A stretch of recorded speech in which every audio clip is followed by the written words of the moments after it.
Flippin started in about 2001 with just a group of kids who kind of got together and wanted a chance to do gymnastics without being on varsity. It's a very easy atmosphere. We have an open gym. There's not really a rigid structure. There's ranges of people who have joined just this year. There's people who have been doing it all their lives, and people are just very friendly and very helpful to give you tips or help you learn something. I started at Flippin Gymnastics, but I stayed in it because of the people and how much fun it was.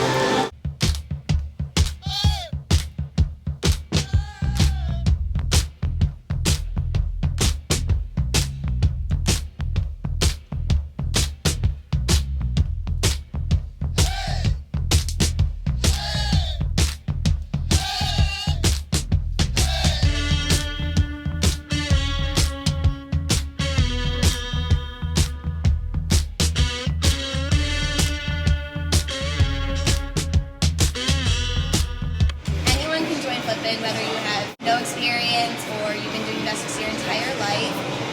Usually you just come into a practice, you sign a few waiver forms, and then if you like it, you pay your semester dues and you're a member. Our training schedule, we practice Mondays through Thursdays from 6:30 p.m. to 9:30 p.m. And practices are completely optional, but when you come here, you can just do whatever you want and then practice on your own with the help of the coach. Our two coaches, Paul and Malcolm, they're on the varsity team and they're a lot of fun. My name is Paul Ruggieri. I'm a redshirt senior here on the varsity team, and on Mondays and Wednesdays, most of the time, I coach the club team. My favorite event to coach would be floor, just because it's universal between guys and girls. Pretty much whoever comes in on Monday and Wednesday, whether it's back handsprings or a back flip, it's more interactive than trying to coach beam, because I don't know very much about being a male gymnast versus a female gymnast. So I don't know too much about technique on that event, but I know pretty much everything there is to know about floor, technique-wise, and I enjoy competing it myself, so.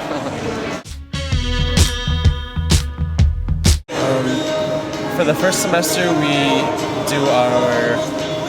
have our road trip to Virginia Tech, and we drive about 20 to 30 people up there, so we do a nice caravan of cars. We go to 3 different meets, including one at home, and then we go to nationals, which varies across the U.S. This year it's in Salt Lake City. My best memory, at least of this year, was being able to compete again for the first time in about 4 years. We all come together as a team, even though we have different majors. We have different outside activities. Yeah, we all come together and as a team. I did gymnastics like all my life, and then I quit during high school. So I figured a club sport would be a good time to pick it up again. I started gymnastics when I was about 3.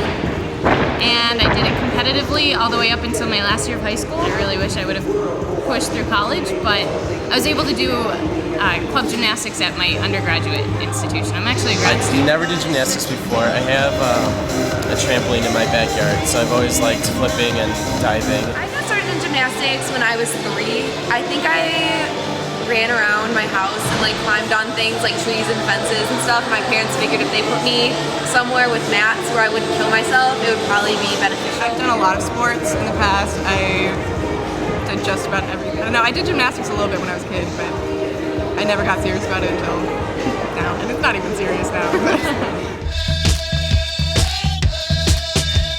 We do get a chance to interact with the varsity team. We go to a lot of their meets, it's optional, but you have the chance to go, and we have our own section blocked off so you can cheer. Towards the end of the practices, once in a while, some of the varsity guys come as we play mat volleyball. The guys, varsity members, are our coaches, so they come in and they can just work with us and oversee everything that's happening. Injury has definitely been an issue at some times.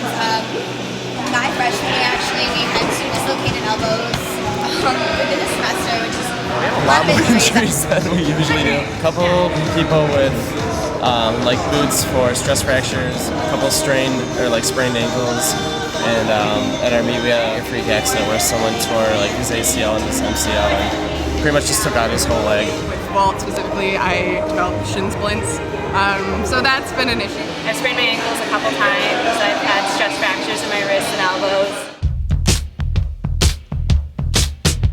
I'm one of 15 guys on the national team. There's 2 of us on the varsity team who compete on the Team USA.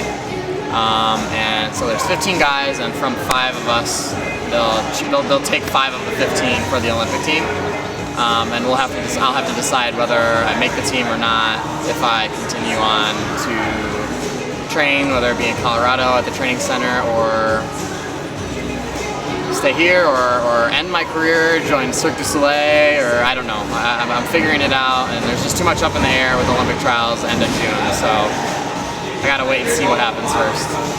I do not plan to continue gymnastics after college. I'll look back on the sport fondly, and I'll always be obsessed with watching gymnastics on TV, and this is the final countdown, and then it's gonna be done. I hope to continue gymnastics after college. I know there's an alum gymnastics team that competes within NAIGC. Fortunately, probably after grad school, probably have to say quit to it, but hopefully my kids. Keep going until you end up in a wheelchair. I can live vicariously through my kids, right? Perfect. Flippin's just a family, pretty much, so everyone's great.